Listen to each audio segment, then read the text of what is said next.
Hi everyone. ഇന്നത്തെ സെഷനിൽ നമ്മൾ ഡിസ്കസ് ചെയ്യാനായിട്ട് പോകുന്നത് റിസർച്ച് ഇൻ എഡ്യൂക്കേഷൻ എന്ന 6ാമത്തെ മൊഡ്യൂളിൽ വരുന്ന ടെക്നിക്സ് ഓഫ് സാമ്പിളിംഗ് എന്നൊരു ടോപ്പിക്കിനെ കുറിച്ചാണ്. Or sampling techniques. അപ്പോൾ ഈ ഒരു സാമ്പിളിംഗ് ടെക്നിക്സ് എന്ന് പറയുമ്പോൾ ഒത്തിരി ക്വസ്റ്റ്യൻസ് പ്രീവിയസ് ഇയറിൽ ചോദിച്ചതായിട്ട് കണ്ടിട്ടുണ്ട്. അപ്പോൾ ഈ ഒരു സെഷനിലും നമ്മൾ എന്താണ് സാമ്പിളിംഗ് എന്നുള്ളത് ഡിസ്കസ് ചെയ്യുന്നുണ്ട്. അതുപോലെ ടൈപ്സ് ഓഫ് സാമ്പിളിംഗ് അല്ലെങ്കിൽ ടെക്നിക്സ് ഓഫ് സാമ്പിളിംഗിനെ കുറിച്ച് ഡിസ്കസ് ചെയ്യുന്നുണ്ട്. അതുപോലെ തന്നെ ഏറ്റവും ഇമ്പോർട്ടൻ്റ് ആയിട്ട് പറയാനുള്ളത് പ്രീവിയസ് ഇയറിൽ ചോദിച്ച ക്വസ്റ്റ്യൻസും ഈ ഒരു ഏരിയയിൽ നിന്ന് ചോദിച്ച ക്വസ്റ്റ്യൻസും നമ്മൾ ഈ ഒരു സെഷനിൽ ഡിസ്കസ് ചെയ്യുന്നുണ്ട്. അപ്പോൾ എന്താണ് ടെക്നിക്സ് ഓഫ് സാമ്പിളിംഗ് എന്ന് പറയുന്നതിന് മുമ്പ് തന്നെ നമുക്ക് എന്താണ് പോപ്പുലേഷൻ അല്ലെങ്കിൽ എന്താണ് യൂണിവേഴ്സ് എന്നുള്ളൊരു കാര്യം അറിയണം. അത് അറിഞ്ഞാൽ മാത്രമേ നമുക്ക് എന്താണ് സാമ്പിൾ അല്ലെങ്കിൽ എന്താണ് സാമ്പിളിംഗ് ടെക്നിക്സ് എന്നുള്ള കാര്യങ്ങൾ മനസ്സിലാക്കിയെടുക്കാനായിട്ട് സാധിക്കുള്ളൂ എന്നുള്ളതാണ്.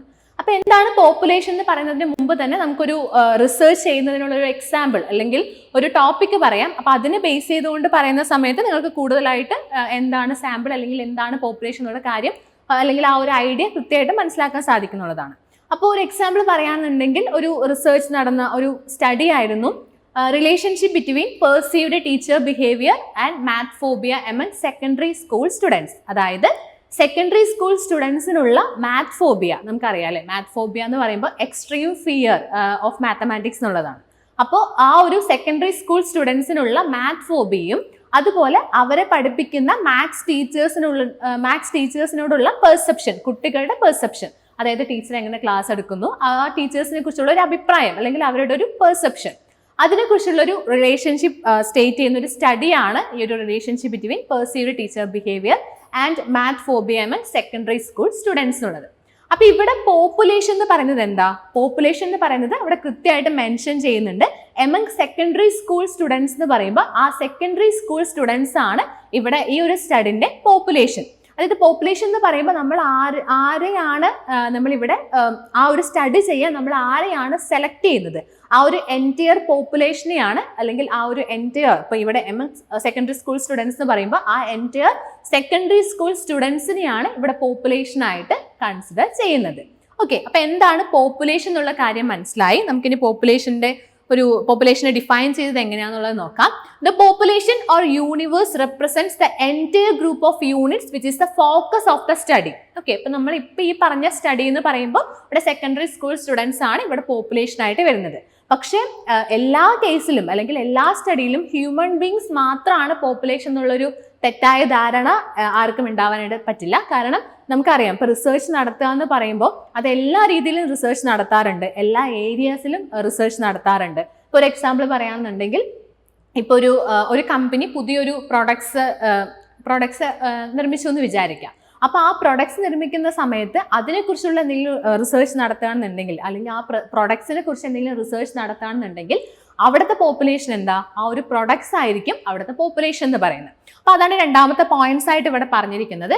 A population could also consist on non human units such as farms, houses or business establishment. അപ്പൊ അതാണ് പോപ്പുലേഷൻ എന്ന് പറയുമ്പോൾ ഹ്യൂമൻ ബീങ്സ് മാത്രമല്ല, അല്ലാതെയുള്ള നോൺ ഹ്യൂമൻ ബീങ്സ് ആണെങ്കിലും അല്ലെങ്കിൽ ഫാംസ്, ഹൗസസ്, പ്രോഡക്ട്സ് അങ്ങനെയുള്ള എല്ലാ കാര്യങ്ങളും പോപ്പുലേഷനിൽ വരുന്നുള്ളതാണ് പറയുന്നത്. അപ്പൊ ഇതാണ് പോപ്പുലേഷൻ. ഓക്കെ, അപ്പൊ പോപ്പുലേഷൻ എന്ന് പറയുമ്പോൾ നമ്മൾ എന്തിനാണോ നമ്മൾ സ്റ്റഡി ചെയ്യുന്ന ആ ഒരു എൻറ്റയർ ഗ്രൂപ്പ് ഓഫ് യൂണിറ്റ്സ്, അതായത് നമ്മൾ ഫോക്കസ് ചെയ്യുന്ന ആ ഒരു എൻറ്റയർ ഗ്രൂപ്പിനെയാണ് ഇവിടെ പോപ്പുലേഷൻ കൊണ്ട് ഉദ്ദേശിക്കുന്നത്. അപ്പൊ അതാണ് ഏറ്റവും ബേസിക് ആയിട്ട് നമുക്ക് സാമ്പിളിംഗ് പഠിക്കേണ്ട സമയത്ത് ഏറ്റവും ബേസിക് ആയിട്ട് അറിഞ്ഞിരിക്കേണ്ട ഒരു കാര്യമാണ് എന്താണ് പോപ്പുലേഷൻ എന്നുള്ളത്.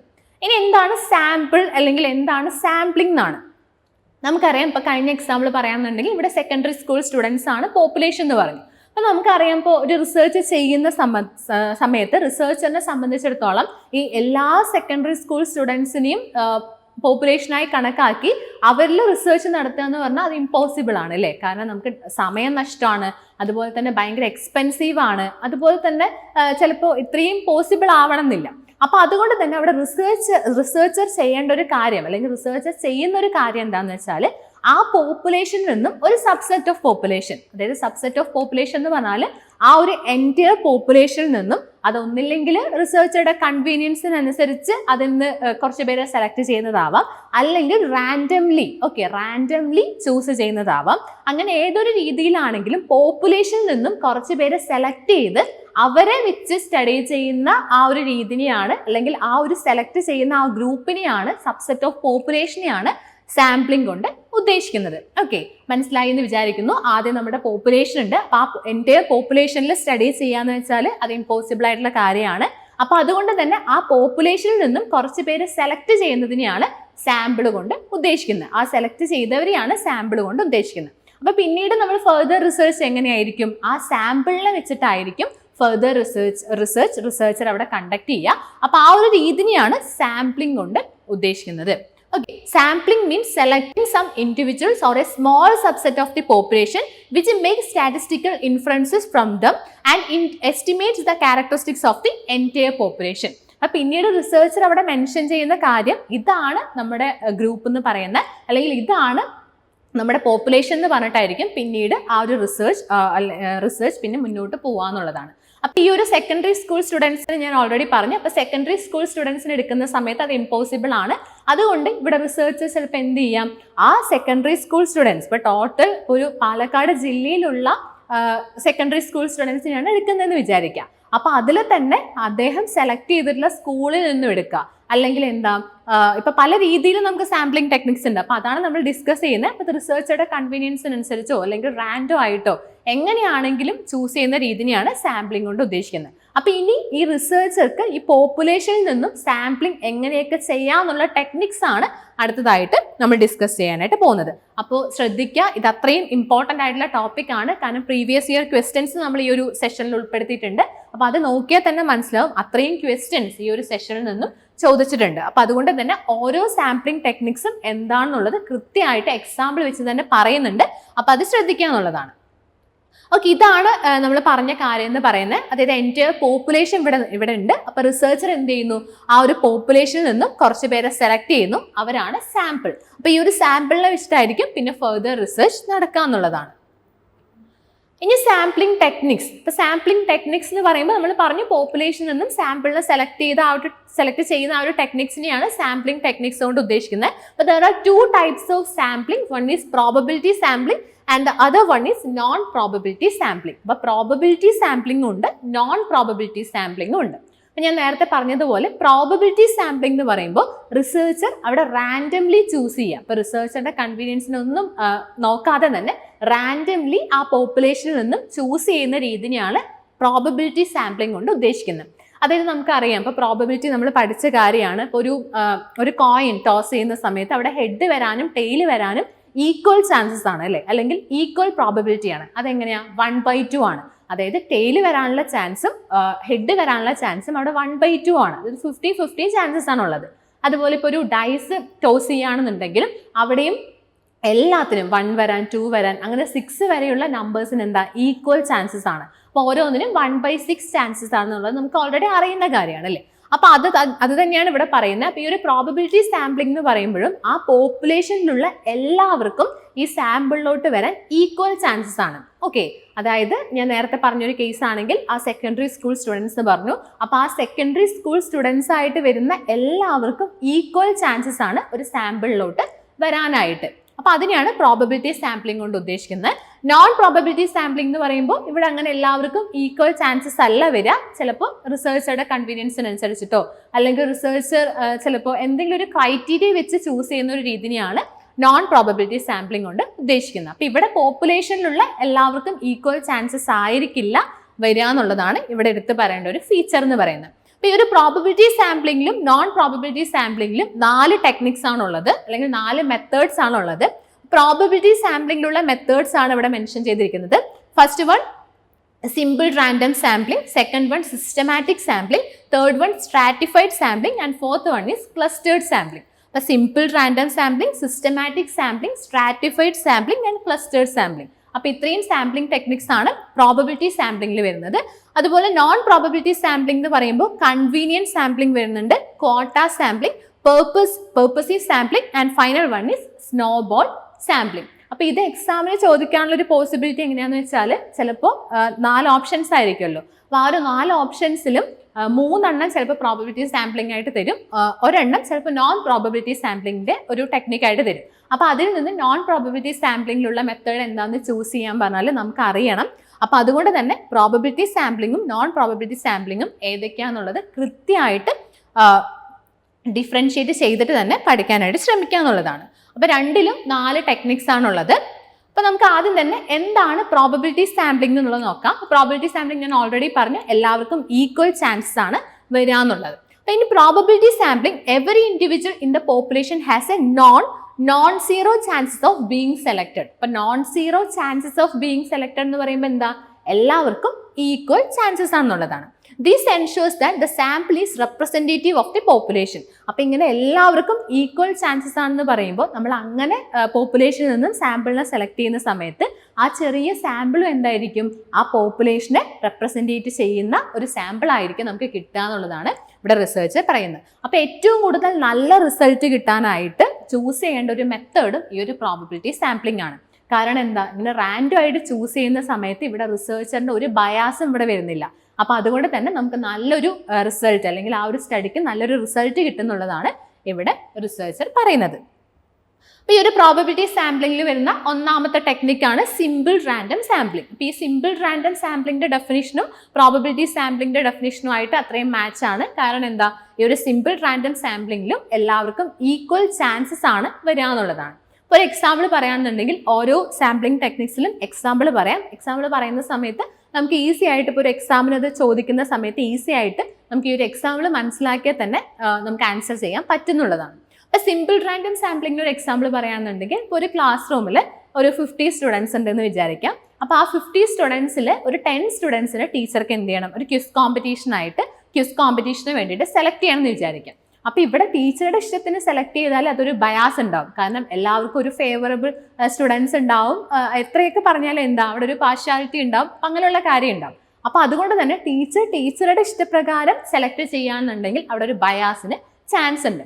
അപ്പോൾ അതുകൊണ്ട് തന്നെ ടീച്ചർ ചെയ്യുന്നത് ഓരോ സ്റ്റുഡൻസിനും, ഈ ഒരു 50 സ്റ്റുഡൻസിന് ഓരോ നമ്പേഴ്സ് കൊടുക്കുകയാണ്. അല്ലെങ്കിൽ 1 2 3 എന്നുള്ള നമ്പേഴ്സ് ഓർ അവരുടെ രജിസ്റ്റർ നമ്പർ യൂസ് ചെയ്തിട്ടോ എങ്ങനെ വേണമെങ്കിലും ചെയ്യാം. അപ്പം അങ്ങനെ നമ്പേഴ്സിനനുസരിച്ച് നമ്പേഴ്സ് കൊടുക്കുകയാണ്. അതിനുശേഷം ടീച്ചർ റാൻഡംലി ഏതെങ്കിലും നമ്പർ ചൂസ് ചെയ്യുക. അല്ലെങ്കിൽ എന്താ, ഇപ്പോൾ ലോട്ടായിട്ട് ഇട്ടിട്ട് അതിൽ നിന്ന് ഒരു 10 എണ്ണം സെലക്ട് ചെയ്താൽ അവിടെ എല്ലാവർക്കും ഈക്വൽ ചാൻസസ് ആണ്. ടീച്ചറുടെ ബയാസ് അവിടെ വരുന്നില്ല. അപ്പോൾ റാൻഡംലി ഈ ഒരു 50 സ്റ്റുഡൻസിൽ നിന്നും 10 പേരിന് സാമ്പിളായിട്ട് ഈസി ആയിട്ട് സെലക്ട് ചെയ്തു എന്നുള്ളതാണ്.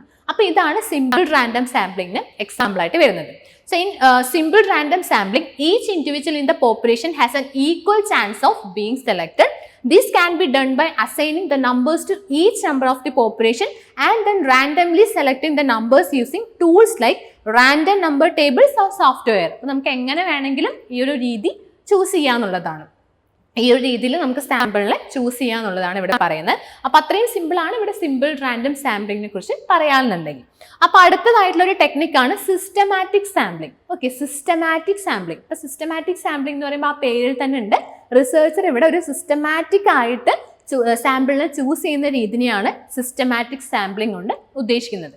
അതായത് ഒരു എക്സാമ്പിൾ പറയുകയാണെന്നുണ്ടെങ്കിൽ ഇപ്പോൾ ഒരു ഹെഡ് മാസ്റ്റർക്ക് സ്കൂളിലുള്ള കുറച്ച് പേരിനെ സെലക്ട് ചെയ്യണം. ഇപ്പോൾ സ്കൂളിൽ നമുക്കറിയാം, സ്കൂളിൽ സ്റ്റുഡൻസ് എന്ന് പറയുമ്പോൾ അത്രയും നമ്പർ ഓഫ് സ്റ്റുഡൻസ് ഉണ്ടാവും. അപ്പോൾ അതിൽ നിന്നും കുറച്ച് പേരിനെ സെലക്ട് ചെയ്യുക എന്ന് പറയുമ്പോൾ അത് കുറച്ച് ബുദ്ധിമുട്ടായിട്ടുള്ള കാര്യമാണ്. അപ്പോൾ ഇവിടെ ഹെഡ് മാസ്റ്റർ ചെയ്യുന്നത് എന്താണെന്ന് വെച്ചാൽ, ഹെഡ് മാസ്റ്റർ അവിടെ എൻറ്റയർ പോപ്പുലേഷൻ എന്ന് പറയുമ്പോൾ ആ സ്കൂളിലുള്ള എല്ലാ കുട്ടികളെയും, ആ കുട്ടികളുടെ എണ്ണം ആദ്യം എടുക്കുകയാണ്. എന്നിട്ട് ആ ഒരു എണ്ണത്തെ അദ്ദേഹത്തിന് വേണ്ട സാമ്പിൾ, അതായത് എത്ര സാമ്പിൾ ആണോ അദ്ദേഹത്തിന് വേണ്ടത് ആ നമ്പർ കൊണ്ട് ഡിവൈഡ് ചെയ്യണം. അതായത് ഇപ്പോൾ ടോട്ടൽ ഞാൻ ഇപ്പോൾ ഒരു എക്സാമ്പിൾ പറയുകയാണെന്നുണ്ടെങ്കിൽ 50 സ്റ്റുഡൻസ് ആണെന്ന് വിചാരിക്കുക. 50 സ്റ്റുഡൻസ് ആയിരിക്കില്ല, എന്നാലും ഒരു എക്സാമ്പിൾ പറയുകയാണെങ്കിൽ 50 സ്റ്റുഡൻസ് ആണെന്ന് വിചാരിക്കുക. അതിൽ അദ്ദേഹത്തിന് എടുക്കേണ്ട നമ്പർ എന്ന് പറയുന്നത് 10 ആണെന്ന് വിചാരിക്കാം. 10 സാമ്പിളാണ് അദ്ദേഹത്തിന് എടുക്കേണ്ടതെന്ന് വിചാരിക്കാം. അപ്പോൾ 50/10 എത്രയാ? 5 ആണ് അല്ലേ? അപ്പം 5 ആയിരിക്കും അദ്ദേഹത്തിന് കിട്ടുക. അപ്പോൾ അവർ ചൂസ് ചെയ്യാണ്, ആദ്യം റാൻഡംലി ഒരു നമ്പർ ചൂസ് ചെയ്യുന്നു. ഇപ്പോൾ റാൻഡംലി നമ്പർ ചൂസ് ചെയ്തത് 2 ആണെന്ന് വിചാരിക്കാം. അപ്പോൾ ആ 2-ൽ നിന്നും തുടങ്ങി പിന്നെ 2 കഴിഞ്ഞാൽ 5 ഡിഫറൻസ് വരുന്നത്, അതായത് 2ഉം 5ഉം 7. അപ്പോൾ 2 ആദ്യം ചൂസ് ചെയ്യുന്നു, പിന്നെ 7ാമത്തെ ആളിനെ ചൂസ് ചെയ്യുന്നു, പിന്നെ 5 ഇടവിട്ടിട്ട് എന്താ 7ഉം 5ഉം 12. അപ്പോൾ 12ാമത്തെ ആളിനെ ചൂസ് ചെയ്യുന്നു, 12 5 17, 17ാമത്തെ ആളിനെ ചൂസ് ചെയ്യുന്നു. അങ്ങനെ നമുക്ക് ടോട്ടൽ പോപ്പുലേഷനിൽ നിന്നും നമുക്ക് വേണ്ട സാമ്പിളിന്റെ നമ്പർ ഡിവൈഡ് ചെയ്യുന്ന സമയത്ത് നമുക്ക് എത്രയാണോ നമ്പർ കിട്ടുന്നത് ആ നമ്പറിനനുസരിച്ച് ആ നമ്പർ ഡിഫറൻസ് വെച്ചുകൊണ്ട് ചൂസ് ചെയ്യുന്ന സാമ്പിളിങ്ങിന് പറയുന്ന പേരാണ് systematic sampling. Okay, in systematic sampling you select every kth element from the population after a random starting point. അപ്പോൾ ഇവിടെ റാൻഡം ആയിട്ടാണ് അദ്ദേഹം സ്റ്റാർട്ടിംഗ് പോയിന്റ് എന്ന് പറയുന്നത് റാൻഡം ആണ്.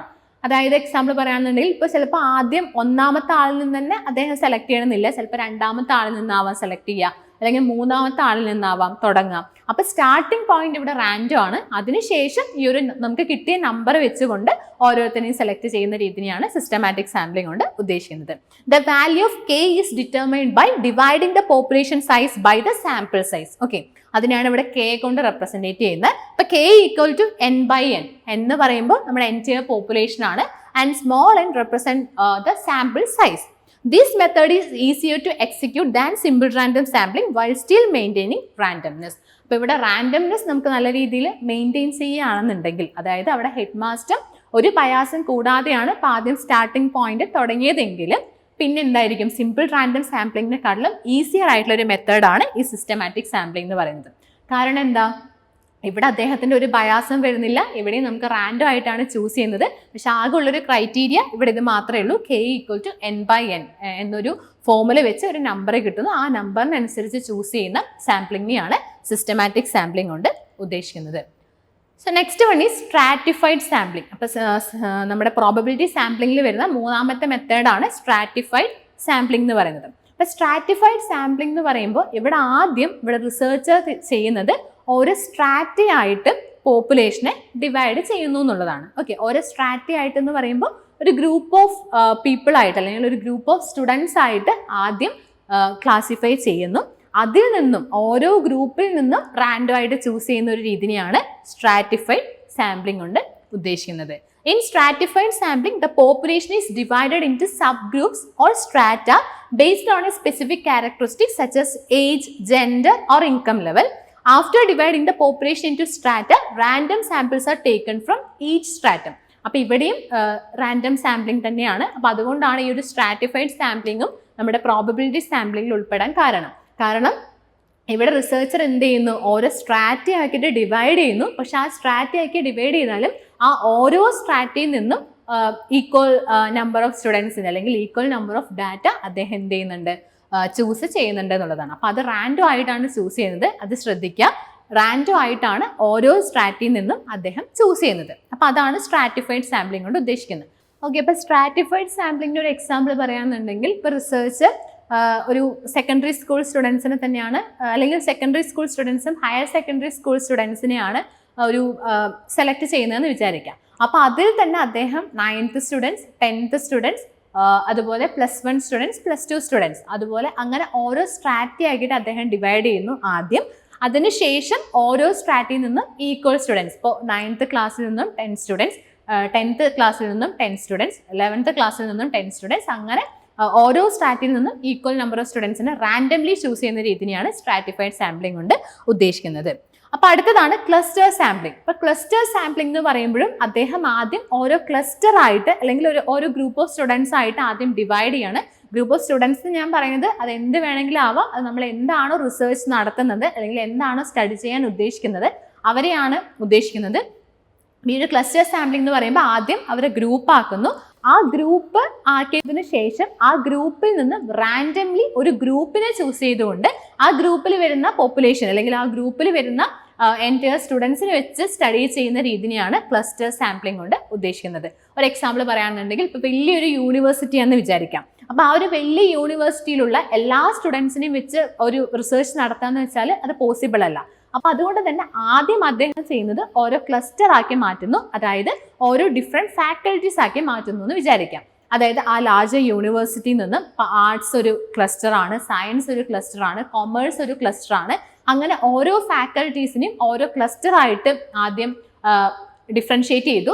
അതിനുശേഷം ഒരു ക്ലസ്റ്റർ അദ്ദേഹം റാൻഡംലി ചൂസ് ചെയ്യുന്നു. അപ്പോൾ അദ്ദേഹത്തിൻ്റെ ഇഷ്ടപ്രകാരമല്ല ഇവിടെ ചൂസ് ചെയ്യുന്നത്, റാൻഡംലി ഒരു ക്ലസ്റ്റർ അദ്ദേഹം ചൂസ് ചെയ്യുന്നു. ആ ക്ലസ്റ്ററിൽ വരുന്ന എല്ലാവരെയും വെച്ചുകൊണ്ട് സ്റ്റഡി ചെയ്യുന്ന രീതിയാണ് ക്ലസ്റ്റർ സാമ്പിളിംഗ് കൊണ്ട് ഉദ്ദേശിക്കുന്നത്. Cluster sampling involves dividing the population into clusters, often based on geographical location, and then randomly selecting the clusters to include in the study. Okay, അപ്പോൾ റാൻഡംലി ആ ക്ലസ്റ്ററിനെ സെലക്ട് ചെയ്യുന്നു. അതിനുശേഷം ആ ക്ലസ്റ്ററിൽ വരുന്നവരെ എല്ലാം ഈ ഒരു സാമ്പിളായിട്ട് ചൂസ് ചെയ്തുകൊണ്ട് റിസർച്ച് നടത്തുന്ന രീതിയാണ് ക്ലസ്റ്റർ സാമ്പിളിംഗ് കൊണ്ട് ഉദ്ദേശിക്കുന്നത്.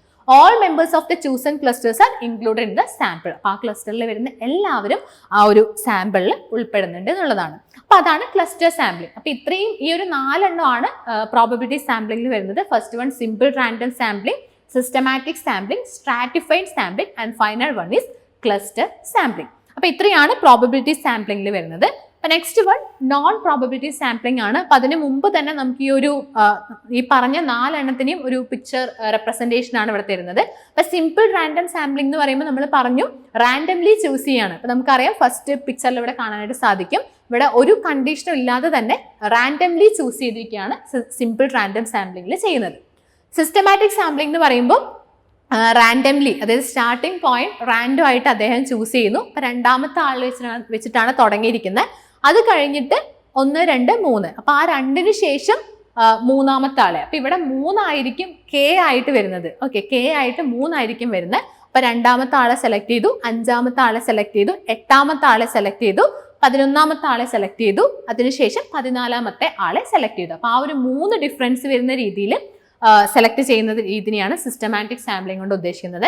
സ്ട്രാറ്റിഫൈഡ് സാമ്പിളിംഗ് എന്ന് പറയുമ്പോൾ ആദ്യം ഒരു സ്ട്രാറ്റി ആക്കിയിട്ട് ഡിഫറൻഷിയേറ്റ് ചെയ്തു. ആ സ്ട്രാറ്റിയിൽ നിന്നും അദ്ദേഹം ഈക്വൽ നമ്പർ ഓഫ് സ്റ്റുഡൻസിനെ സാമ്പിളിലോട്ട് കൊണ്ടുവരുന്ന രീതിയാണ് സ്ട്രാറ്റിഫൈഡ് സാമ്പിളിംഗ് കൊണ്ട് ഉദ്ദേശിക്കുന്നത്. ക്ലസ്റ്റർ സാമ്പിളിംഗ് എന്ന് പറയുമ്പോൾ ഓരോ ക്ലസ്റ്റർ ആക്കി ഡിവൈഡ് ചെയ്തു.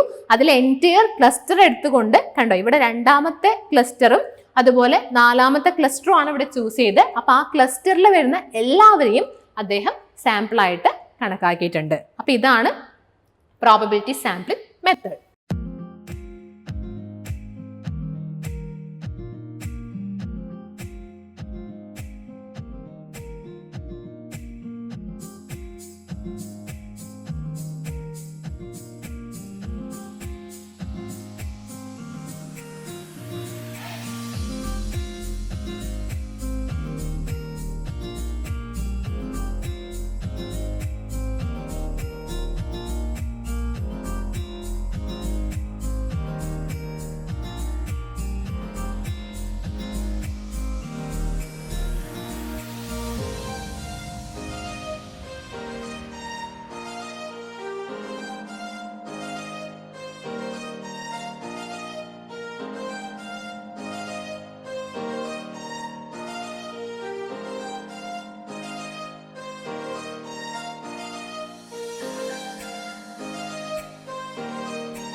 അടുത്തത് നോൺ പ്രോബബിലിറ്റി സാമ്പിളിംഗ് ആണ്. ഇപ്പൊ നോൺ പ്രോബബിലിറ്റി സാമ്പിളിംഗ് മെയിൻ ആയിട്ട് നമ്മൾ പറഞ്ഞു ഇങ്ങനെ റാൻഡംലി ആയിരിക്കില്ല ചൂസ് ചെയ്യുക, എല്ലാവർക്കും ഈക്വൽ ചാൻസസ് ആയിരിക്കില്ല ഉണ്ടാവുക എന്നുള്ളതാണ്. മെയിൻ ആയിട്ട് എക്സ്പ്ലോറേറ്ററി റിസർച്ചിലാണ് ഈ ഒരു നോൺ പ്രോബബിലിറ്റി സാമ്പിളിംഗ് കൂടുതലായിട്ടും യൂസ് ചെയ്യുന്നത്. ഇപ്പൊ എക്സ്പ്ലോറേറ്ററി റിസർച്ച് നമുക്കൊരു മൊഡ്യൂൾ തന്നെ ഉണ്ട്, ഒരു ചാപ്റ്റർ തന്നെ ഉണ്ട് ടൈപ്സ് ഓഫ് റിസർച്ച് എന്ന് പറയുന്നത്. അപ്പൊ അതിൽ നമുക്ക് എക്സ്പ്ലോറേറ്ററി റിസർച്ച് എന്താണെന്നുള്ളത് കൂടുതലായിട്ട് പഠിക്കാം. എന്നിരുന്നാലും എക്സ്പ്ലോറേറ്ററി റിസർച്ച് എന്ന് പറയുന്നത് ഒരു എക്സാമ്പിൾ പറയാന്നുണ്ടെങ്കിൽ ഇപ്പൊ നമ്മൾ ആദ്യം ഒരു റിസർച്ച് നടത്താമെന്ന് വിചാരിക്കാം. അപ്പൊ ആ റിസർച്ച് ഏറ്റവും അതായത് വലിയ സാമ്പിളൊക്കെ യൂസ് ചെയ്ത് ചെയ്യുന്നതിന് മുമ്പ് തന്നെ ആദ്യം നമ്മൾ കുറച്ച് പേരെ ഫോക്കസ് ചെയ്തുകൊണ്ട് ഒരു റിസർച്ച് നടത്താറുണ്ട് അല്ലേ. അതായത് ഇപ്പോൾ ഒരു കസ്റ്റമറുടെ സാറ്റിസ്ഫാക്ഷൻ ആണ് നമുക്ക് വേണ്ടതെന്ന് വിചാരിക്കുക. ഒരു പുതിയൊരു പ്രോഡക്റ്റ് ലോഞ്ച് ചെയ്യാണ്. അപ്പോൾ അതിനുശേഷം ആ ഒരു പ്രോഡക്റ്റ് ലോഞ്ച് ചെയ്ത് കുറച്ച് പേര് യൂസ് ചെയ്യാൻ തുടങ്ങിയിട്ടുള്ളൂ എന്ന് വിചാരിക്കാം. അപ്പോൾ നമ്മൾ ആ ഒരു പ്രൊഡക്ട്സിനെ കുറിച്ച് റിസർച്ച് നടത്തുക, അല്ലെങ്കിൽ കസ്റ്റമർ സാറ്റിസ്ഫാക്ഷൻ ആണ് അതിനെക്കുറിച്ചാണ് നമ്മൾ റിസർച്ച് നടത്തുന്നതെന്ന് വിചാരിക്കാം. അപ്പൊ ആദ്യം നമ്മൾ എന്ത് ചെയ്യുന്നു, കുറച്ച് പേരെ നമ്മൾ ഫോക്കസ് ചെയ്തുകൊണ്ട് അവരിൽ റിസർച്ച് നടത്തുന്നു.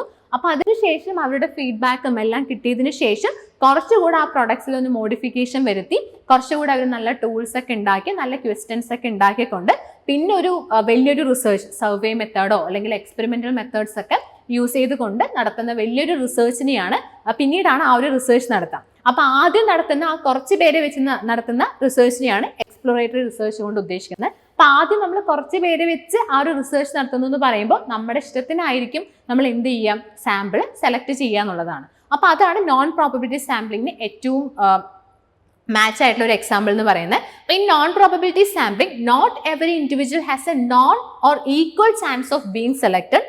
This technique is often used in exploratory research where the focus is more on gathering initial insights rather than making generalization. അപ്പോൾ ജനറലൈസേഷൻ നടത്തുന്നതിന് മുമ്പ് തന്നെ ഇനിഷ്യൽ ഇൻസൈറ്റ്സിനായിട്ട് നമ്മൾ എന്ത് ചെയ്യുന്നു, ചെറിയ ഗ്രൂപ്പ് ഓഫ് സാമ്പിളിനെ വെച്ചിട്ട് റിസർച്ച് നടത്തുന്നു. അപ്പോൾ അതിനെയാണ് എക്സ്പ്ലോറേറ്ററി റിസർച്ച് എന്ന് പറയുന്നത്. അപ്പോൾ അത് ഈ ഒരു നോൺ പ്രോബബിലിറ്റി സാമ്പിളിങ്ങിന് എക്സാമ്പിൾ ആണെന്ന് പറയുന്നത്. അപ്പോൾ ഈ ഒരു നോൺ പ്രോബബിലിറ്റി സാമ്പിളിങ്ങിൽ വരുന്ന ടെക്നിക്സ് എന്തൊക്കെയാണെന്നുള്ളത് നമുക്ക് നോക്കാം. First one, convenient sampling. Convenience sampling എന്ന് പറയുമ്പോൾ ആ പേരിൽ തന്നെ ഉണ്ട്, റിസർച്ചറുടെ കൺവീനിയൻസിനനുസരിച്ച് സെലക്ട് ചെയ്യുന്ന സാമ്പിളിങ്ങിനെയാണ് കൺവീനിയൻറ്റ് സാമ്പിളിംഗ് കൊണ്ട് ഉദ്ദേശിക്കുന്നത്. ഇപ്പോൾ ഒരു എക്സാമ്പിൾ പറയാന്നുണ്ടെങ്കിൽ ഇപ്പോൾ സോഷ്യൽ മീഡിയ യൂസേജിനെ കുറിച്ചാണ് ഒരു റിസർച്ച് നടത്തുന്നതെന്ന് വിചാരിക്കാം. അപ്പോൾ അങ്ങനെ ചെയ്യുന്ന സമയത്ത് റിസർച്ചർ എന്ത് ചെയ്യുന്നു, റിസർച്ചർക്ക് അറിയുന്ന കുറച്ച് ഫ്രണ്ട്സ് ആയിരിക്കാം അല്ലെങ്കിൽ ഫാമിലി ആയിരിക്കാം. അപ്പോൾ അദ്ദേഹത്തിന്റെ കൺവീനിയൻസിനനുസരിച്ച് കുറച്ച് പേരെ സെലക്ട് ചെയ്യുന്നു. അപ്പോൾ അവരിൽ ഈ സോഷ്യൽ മീഡിയ യൂസേജിനെ കുറിച്ച് റിസർച്ച് നടത്തുന്ന രീതിയാണ് കൺവീനിയൻറ്റ് സാമ്പിളിംഗ് കൊണ്ട് ഉദ്ദേശിക്കുന്നത്. സോ convenient sampling involve selecting the participants who are easily accessible to the researcher. ഇപ്പോൾ റിസർച്ചർക്ക് ഈസിലി ആക്സസിബിൾ ആയിട്ടുള്ള പാർട്ടിസിപ്പൻസിനെയാണ് ഇവിടെ സാമ്പിളിംഗിൽ ഉൾപ്പെടുത്തുന്നത്. This is often the quickest and least expensive sampling method, but it is also the least reliable in terms of producing a representative sampling. അപ്പോൾ അദ്ദേഹത്തിന് convenience ആയിട്ട് ചൂസ് ചെയ്യുന്നത് കൊണ്ട് തന്നെ അത് എൻ്റെ പോപ്പുലേഷനെ റെപ്രസെൻറ്റേറ്റ് ചെയ്യുമോ എന്ന് ചോദിച്ചാൽ ഇല്ല അല്ലേ. കാരണം എന്താ, ഇവിടെ നമുക്ക് റിസർച്ച് എപ്പോഴും നടത്തുന്ന സമയത്ത് അത് ജനറലൈസ് ചെയ്യാനായിട്ട് അദ്ദേഹത്തിന് സാധിക്കണം. പക്ഷെ ഇവിടെ അദ്ദേഹത്തിന്റെ കൺവീനിയൻസിനനുസരിച്ച് ഒരു സാമ്പിളിനെ സെലക്ട് ചെയ്യുന്ന സമയത്ത് അത് ആ പോപ്പുലേഷനെ റെപ്രസെൻറ്റേറ്റ് ചെയ്യുന്ന സാമ്പിൾ ആയിരിക്കണം എന്നുള്ളത് ഇല്ല. അപ്പൊ അതുകൊണ്ട് തന്നെ അതാണ് ഈ ഒരു സാമ്പിളിന്റെ ലിമിറ്റേഷൻ എന്ന് പറയുന്നത്. പക്ഷെ ഒരു അഡ്വാൻറ്റേജസ് എടുത്ത് നോക്കുകയാണെന്നുണ്ടെങ്കിൽ അതെന്താ, ലീസ്റ്റ് എക്സ്പെൻസീവ് ആണ്, അതുപോലെ നമുക്ക് പെട്ടെന്ന് തന്നെ അതിന്റെ റിസൾട്ട് കിട്ടും, ഈസി ആയിട്ട് ചെയ്യാനായിട്ട് പറ്റും. അപ്പൊ അങ്ങനെയുള്ള കുറച്ച് അഡ്വാൻറ്റേജസും ഈ ഒരു കൺവീനിയൻസ് സാമ്പിളിംഗിൽ ഉണ്ട് എന്നുള്ളതാണ്. അടുത്തത് judgmental sampling or otherwise it is known as purposive sampling. ഇപ്പൊ ജഡ്ജ്മെന്റൽ സാമ്പിളിംഗ് എന്ന് പറഞ്ഞാലും പെർപ്പസീവ് സാമ്പിളിംഗ് എന്ന് പറഞ്ഞാലും രണ്ടും സെയിം ആണ്. ചിലപ്പോൾ എക്സാമിന് മാറി ചോദിച്ചാലും കൺഫ്യൂഷൻ ഉണ്ടാവാനായിട്ട് പറ്റില്ല. Judgmental sampling or purposive sampling. ഇപ്പൊ ജഡ്ജ്മെന്റൽ സാമ്പിളിംഗ് എന്ന് പറയുമ്പോൾ ഇവിടെ റിസർച്ചർ ആ സ്റ്റഡിക്കായിട്ട് അദ്ദേഹം തന്നെ ചൂസ് ചെയ്യാണ്, കുറച്ചുകൂടെ എക്സ്പേർട്ട് ആയിട്ടുള്ള ആൾക്കാരെ ചൂസ് ചെയ്യാന്ന് വിചാരിക്കാം. ഫോർ എക്സാമ്പിൾ പറയാന്നുണ്ടെങ്കിൽ ഇപ്പൊ ടീച്ചേഴ്സിന്റെ ട്രെയിനിങ് പീരീഡിനെ കുറിച്ച് അല്ലെങ്കിൽ ടീച്ചേഴ്സിന്റെ ട്രെയിനിങ് പ്രോഗ്രാംസിനെ കുറിച്ചാണ് ഒരു റിസർച്ച് നടത്തേണ്ടതെന്ന് വിചാരിക്കാം. അപ്പൊ അതിനായിട്ട് അദ്ദേഹം ചൂസ് ചെയ്യുന്നത് ഒരു 10 years എക്സ്പീരിയൻസ് ഉള്ള അത്രയും എക്സ്പേർട്ട് ആയിട്ടുള്ള ടീച്ചേഴ്സിനെയാണെന്ന് വിചാരിക്കാം. അപ്പൊ അവര് തന്നെ റിസർച്ചർ തന്നെ ഒരു കണ്ടീഷൻ വെച്ചുകൊണ്ട് റിസർച്ചർ സെലക്ട് ചെയ്യാണ് അവിടെ. അപ്പൊ അതിനെയാണ് ജഡ്ജ്മെന്റൽ ഓർ പെർപ്പസീവ് സാമ്പിളിംഗ്. അപ്പൊ അവരുടെ ആ സ്റ്റഡിന്റെ പെർപ്പസിനനുസരിച്ച് റിസർച്ചർ സെലക്ട് ചെയ്യുന്ന സാമ്പിളിംഗിനെയാണ് ജഡ്ജ്മെന്റൽ ഓർ പെർപ്പസീവ് സാമ്പിളിംഗ് കൊണ്ട് ഉദ്ദേശിക്കുന്നത്. In judgmental or purposive sampling, the researcher selects the participants based on their judgment about who is most appropriate for the study. അപ്പോൾ ഇതിന് ഏറ്റവും appropriate ആയിട്ടുള്ള പേഴ്സൺ ആരാണോ അപ്പോൾ അവരെ വെച്ചുകൊണ്ട് മാത്രം സ്റ്റഡി ചെയ്യുന്ന രീതിയാണ് ജഡ്ജ്മെന്റൽ സാമ്പിളിംഗ് കൊണ്ട് ഉദ്ദേശിക്കുന്നത്. This is often used when the study requires expertise or specific characteristics from participants. അപ്പോൾ ഈ ഒരു ചിലപ്പോൾ ഈ ഒരു ഏരിയയിൽ നിന്നും ക്വസ്റ്റ്യൻസ് വരാൻ ചാൻസ് എന്ന് പറയുന്നത് ഒരിക്കലും ചിലപ്പോൾ ഡയറക്റ്റ് ആയിട്ട് അധികം ചോദിക്കാൻ ചാൻസ് ഇല്ല. ഇൻഡയറക്റ്റ് ആയിട്ട് അല്ലെങ്കിൽ കൂടുതലും എക്സാമ്പിൾസ് വെച്ചിട്ടായിരിക്കും മാച്ച് ദ ഫോളോയിങ് ക്വസ്റ്റ്യൻസ് പോലുള്ള ക്വസ്റ്റ്യൻസ് ചോദിക്കുക, അല്ലെങ്കിൽ ചിലപ്പോൾ സ്റ്റേറ്റ്മെന്റ് ടൈപ്പ് ആയിട്ടും ചോദിക്കുക. അപ്പോൾ അതുകൊണ്ട് തന്നെ ഓരോ സാമ്പിളിംഗ് ടെക്നിക്സിനെ കുറിച്ച് പഠിക്കുമ്പോഴും അത് എന്താണെന്നുള്ളത് ഡീറ്റെയിൽ ആയിട്ട് മനസ്സിലാക്കിക്കൊണ്ട് എക്സാമ്പിൾസ് വെച്ചുകൊണ്ട് ഓർത്തിരിക്കുക എന്നുള്ളതാണ്. അപ്പോൾ അതാണ് ജഡ്ജ്മെന്റൽ സാമ്പിളിംഗ്.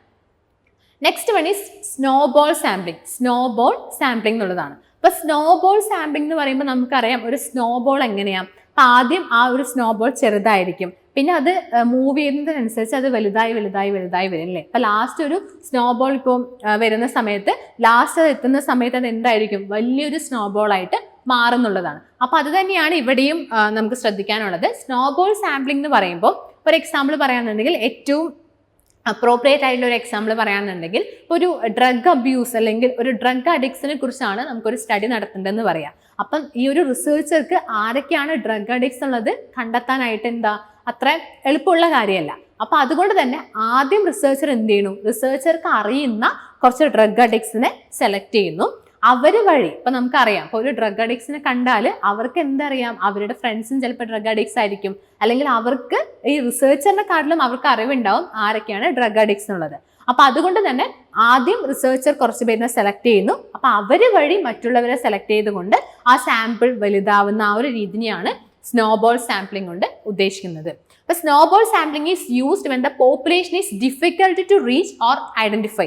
നമുക്കിവിടെ പോപ്പുലേഷൻ നമുക്ക് സെലക്ട് ചെയ്യാൻ ഭയങ്കര ഡിഫിക്കൽട്ട് ആണ്, അല്ലെങ്കിൽ നമുക്ക് ഐഡന്റിഫൈ ചെയ്യാൻ കുറച്ച് ഡിഫിക്കൽട്ട് ആണെന്ന് വിചാരിക്കാം. അപ്പോൾ in this method existing participants recruit new participants creating A chain of reference. അപ്പോൾ ഇവിടെ എക്സിസ്റ്റിംഗ് പാർട്ടിസിപ്പൻസ് എന്ന് പറയുമ്പോൾ ആദ്യം നമ്മുടെ കയ്യിലുള്ള പാർട്ടിസിപ്പൻസ് എന്ത് ചെയ്യുന്നു, ബാക്കിയുള്ളവരെയും കൂടെ റെഫർ ചെയ്യുന്നു. അപ്പോൾ അതിനനുസരിച്ച് ആ സാമ്പിൾ വലുതാവുന്നു എന്നുള്ളതാണ്. This method is useful for studying the hidden populations or those with specific traits. അപ്പോൾ ഹിഡൻ പോപ്പുലേഷൻ എന്ന് പറയുമ്പോൾ ചിലപ്പോൾ പുറമേ പറയാൻ മടിക്കുന്ന കുറച്ച് കാര്യങ്ങളുണ്ടാവും. അപ്പം അങ്ങനെയൊക്കെ സ്റ്റഡി ചെയ്യുന്ന സമയത്ത് ഈ ഒരു സാമ്പിളിംഗ് ടെക്നിക്സ് ആയിരിക്കും ഏറ്റവും മോസ്റ്റ് സ്യൂട്ടബിൾ ആയിട്ട് വരുന്നതെന്നുള്ളതാണ്. അപ്പോൾ അതാണ് സ്നോബോൾ സാമ്പിളിംഗ്. അടുത്ത സാമ്പിളിംഗ് മെത്തേഡാണ് ക്വാട്ട സാമ്പിളിംഗ്.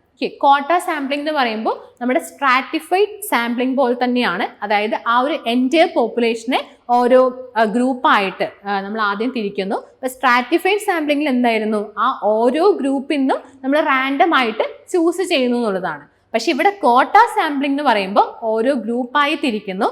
അപ്പോൾ അതിൽ നിന്നും ഇഷ്ടമുള്ളവരെ ചൂസ് ചെയ്യുന്ന ഒരു രീതിയാണ് ക്വാട്ട സാമ്പിളിംഗ് കൊണ്ട് ഇവിടെ ഉദ്ദേശിക്കുന്നത്. അപ്പോൾ അതുകൊണ്ടാണ് അതൊരു നോൺ പ്രോബബിലിറ്റി സാമ്പിളിംഗ് ആയിട്ട് മാറിയത്. So quota sampling ensures that the sample has specific proportions of certain characteristics like age, gender or income, similar to stratified sampling but without the random selection. അപ്പോൾ അതാണ് ഏറ്റവും ഇവിടെ നമുക്ക് ഡിഫറൻഷിയേറ്റ് ചെയ്യാൻ പറ്റുന്ന ഒരു കാര്യം എന്താണെന്ന് വെച്ചാൽ സ്ട്രാറ്റിഫൈഡ് റാൻഡം സാമ്പിളിങ്ങിനെ പോലെ തന്നെയാണ്, പക്ഷെ ഇവിടെ ഒരു റാൻഡം സെലക്ഷൻ ഇല്ല എന്നുള്ളതാണ്. ചിലപ്പോൾ എക്സാമ്പിൾസ് തരുന്ന സമയത്ത് മാച്ച് ദ ഫോളോയിങ് ക്വസ്റ്റ്യൻസ് ആവുന്ന സമയത്ത് ചിലപ്പോൾ ലിസ്റ്റ് 1 ക്വാട്ട സാമ്പിളിംഗ് ഉണ്ടാവും, സ്ട്രാറ്റിഫൈഡ് സാമ്പിളിംഗ് ഉണ്ടാവും. ലിസ്റ്റ് 2 നമ്മളുടെ കൺഫ്യൂഷൻ ആക്കുന്ന രീതിയിലുള്ള എക്സാമ്പിൾസ് ആയിരിക്കും തരിക. അപ്പോൾ ഇതിൽ ഏതാണ് സ്ട്രാറ്റിഫൈഡ് സാമ്പിളിംഗ്, ഏതാണ് ക്വാട്ട സാമ്പിളിംഗ് എന്നുള്ള ഒരു കൺഫ്യൂഷൻ അവിടെ വരാനായിട്ട് പറ്റില്ല. ക്വാട്ട സാമ്പിളിംഗിൽ അവിടെ റാൻഡം സെലക്ഷൻ ആയിരിക്കില്ല, പക്ഷെ സ്ട്രാറ്റിഫൈഡ് സാമ്പിളിംഗിൽ റാൻഡം സെലക്ഷൻ ആണ്. The participants are selected based on meeting the quota for each sub group. ഇതിനൊരു എക്സാമ്പിൾ പറയുകയാണെന്നുണ്ടെങ്കിൽ ഇപ്പോൾ റിസർച്ചർക്ക് ഒരു 50 മെൻ അതുപോലെ 50 വുമൺ അവരുടെ ആവശ്യമാണെന്ന് വിചാരിക്കാം. അപ്പോൾ അതിനായിട്ട് ഇവിടെ ജെൻഡറിനെയാണ് ഓരോ കോട്ടയൊക്കെ എടുത്തിരിക്കുന്നത് അല്ലേ. അപ്പോൾ 50 പേരിനെ അപ്പോൾ മെൻ വുമൺ അങ്ങനെ 2 കാറ്റഗറൈസ് ചെയ്യുന്നു. അപ്പോൾ 2 കോട്ടയാക്കി മാറ്റുന്നു. അതിൽ നിന്നും ഫസ്റ്റ് കോട്ടയിൽ നിന്ന് 50 മെന്നിന് വേണം, അതുപോലെ സെക്കൻഡ് കോട്ടയിൽ നിന്നും 50 വുമണിന് വേണം. പക്ഷെ ഇവിടെ റാൻഡം ആയിട്ടൊന്നും അല്ല ചൂസ് ചെയ്യുന്നത്. ചിലപ്പോൾ അദ്ദേഹം ഒരു മോളിൽ പോയി എന്ന് വിചാരിക്കുക. അപ്പം അങ്ങനെ ഒരു മോളിൽ പോകുന്ന സമയത്ത് അവിടെ ഒരു 50 മെൻ ഉണ്ടാവും, 50 വുമൺ ഉണ്ടാവും. അപ്പോൾ അതിനെ റാൻഡം അല്ലാതെ തന്നെ ചൂസ് ചെയ്യുന്ന ഒരു രീതിയാണ് കോട്ട സാമ്പിളിംഗ് കൊണ്ട് ഉദ്ദേശിക്കുന്നത്. അപ്പോൾ ഇതിൻ്റെ ഒരു പിക്ചർ നോക്കുകയാണെന്നുണ്ടെങ്കിൽ കൺവീനിയൻസ് സാമ്പിളിംഗ് നമ്മൾ പറഞ്ഞു. കൺവീനിയൻസ് സാമ്പിളിംഗ് എന്ന് പറയുമ്പോൾ ഇവിടെ സെൻറ്ററിലുള്ളത് റിസർച്ചറാണ്. അപ്പോൾ റിസർച്ചറുടെ കൺവീനിയൻസിനനുസരിച്ച് സെലക്ട് ചെയ്യുന്ന രീതിയാണ് കൺവീനിയൻസ് സാമ്പിളിംഗ് കൊണ്ട് ഉദ്ദേശിക്കുന്നത്. ഞാൻ ഓൾറെഡി പറഞ്ഞു സോഷ്യൽ മീഡിയ യൂസേജിൻ്റെ കാര്യം. പേർപ്പസീവ് സാമ്പിളിംഗ് എന്ന് പറയുമ്പോൾ അദ്ദേഹത്തിന്റെ പേർപ്പസ് അനുസരിച്ചുകൊണ്ട് അല്ലെങ്കിൽ ആ ഒരു സ്റ്റഡിന്റെ പേർപ്പസ് അനുസരിച്ചുകൊണ്ട് എക്സ്പേർട്ട് ആയിട്ടുള്ള ആൾക്കാരെ ചൂസ് ചെയ്യുന്ന ഒരു രീതിയാണ് പേർപ്പസീവ് സാമ്പിളിംഗ് കൊണ്ട് ഉദ്ദേശിക്കുന്നത്. സ്നോബോൾ സാമ്പിളിംഗ് എന്ന് പറയുമ്പോൾ ആദ്യം അദ്ദേഹത്തിന് അറിയുന്ന 2 പാർട്ടിസിപ്പൻസിന് ചൂസ് ചെയ്യുന്നു. അതിനുശേഷം ഫസ്റ്റ് പാർട്ടിസിപ്പൻസിന് അറിയുന്നവരാണ് ബാക്കി 3 പേര്, സെക്കൻഡ് പാർട്ടിസിപ്പൻസിന് അറിയുന്നവരാണ് ബാക്കി 3 പേര്. അപ്പൊ അങ്ങനെ ഒരു ചെയിൻ ആയിട്ട് ഈ ഒരു സാമ്പിൾ വലുതാവുന്ന ആ ഒരു രീതിയാണ് സ്നോബോൾ സാമ്പിളിംഗ് കൊണ്ട് ഉദ്ദേശിക്കുന്നത്. കോട്ട സാമ്പിളിംഗ് എന്ന് പറയുമ്പോൾ ഇപ്പൊ മെൻ വുമൺ അങ്ങനെ നമ്മൾ പറഞ്ഞു, ആ ജെൻഡർ ആയിരിക്കാം, അല്ലെങ്കിൽ ഏജിന്റെ അടിസ്ഥാനത്തിലായിരിക്കാം, അല്ലെങ്കിൽ ലിംഗത്തിന്റെ അടിസ്ഥാനത്തിലായിരിക്കാം, എങ്ങനെയാണെങ്കിലും ഒരു കോട്ടയാക്കിയിട്ട് ആദ്യം അവിടെ മാറ്റി നിർത്തുന്നു. അതിനുശേഷം ഓരോ കോട്ടയിൽ നിന്നും അദ്ദേഹം ചൂസ് ചെയ്യുന്ന രീതിയാണ് കോട്ട സാമ്പിളിംഗ് കൊണ്ട് ഉദ്ദേശിക്കുന്നത്. അപ്പൊ ഇത്രയാണ് പ്രോബബിലിറ്റി സാമ്പിളിംഗ് അതുപോലെ നോൺ പ്രോബബിലിറ്റി സാമ്പിളിങ്ങിനെ കുറിച്ച് നമുക്ക് പഠിക്കാനായിട്ടുള്ളത്. പ്രോബബിലിറ്റി സാമ്പിളിംഗിൽ 4 ടെക്നിക്സ് ഉണ്ട് എന്ന് പറഞ്ഞു, നോൺ പ്രോബബിലിറ്റി സാമ്പിളിംഗിലും 4 ടെക്നിക്സ് ഉണ്ട് എന്ന് പറഞ്ഞു. അപ്പൊ ഇനി നമ്മൾ ഡിസ്കസ് ചെയ്യാനായിട്ട് പോകുന്നത് ഈ ഒരു സാമ്പിളിംഗ് ടെക്നിക്സിൽ വന്ന ക്വസ്റ്റ്യൻസിനെ കുറിച്ചാണ്. അപ്പൊ അതും ഇമ്പോർട്ടൻ്റ് ആണ്, ഏതൊക്കെ രീതിയിലാണ് ഈ ഒരു സെഷനിൽ നിന്നും ക്വസ്റ്റ്യൻസ് വന്നിരിക്കുന്നത് എന്നുള്ളത് നോക്കാം. ഡിസംബർ 2022 ഷിഫ്റ്റ് 1 ചോദിച്ചൊരു ക്വസ്റ്റ്യൻ ആയിരുന്നു, which of the example requires snowball sampling technique. Okay, അപ്പൊ ഈ താഴെ തന്നിരിക്കുന്ന ഏത് എക്സാമ്പിളിലാണ്, കണ്ട ഇതും ഡയറക്റ്റ് ആയിട്ട് ചോദിക്കുന്ന ഒരു ക്വസ്റ്റ്യൻ അല്ല, എക്സാമ്പിൾസ് തന്നുകൊണ്ട് ആ ഒരു എക്സാമ്പിൾസിൽ ഏതാണ് സ്നോബോൾ സാമ്പിളിംഗ് ടെക്നിക് എന്നുള്ളതാണ് ചോദിച്ചിരിക്കുന്നത്.